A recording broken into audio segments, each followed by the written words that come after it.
শহীদ ওসমান হাদী হত্যার বিচার দাবিতে শাহবাগে আজিজ সুপারমার্কেটের সামনে অবস্থান নিয়েছে ইনকিলাব মঞ্চ। সেখানে আছেন সহকর্মী শফিকুজ্জামান রুবেল। সরাসরি যাচ্ছি তার কাছে।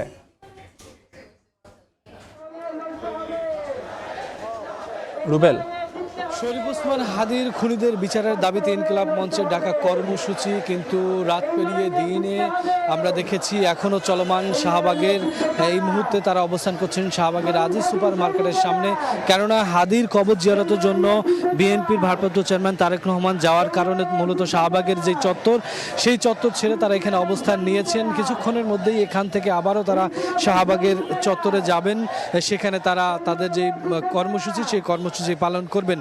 আপনারা নানান স্লোগান শুনতেই পাচ্ছেন যে শরীফ ওসমান হাদীর যেই আদর্শ ছিল, তিনি যেই চেতনা ধারণ করতেন, তার বক্তব্য যেটি উঠে আসতো যে আধিপত্যতাবাদের বিরুদ্ধে, যেই অন্যায়ের বিরুদ্ধে, সেই স্লোগান কিন্তু তারা দিচ্ছেন।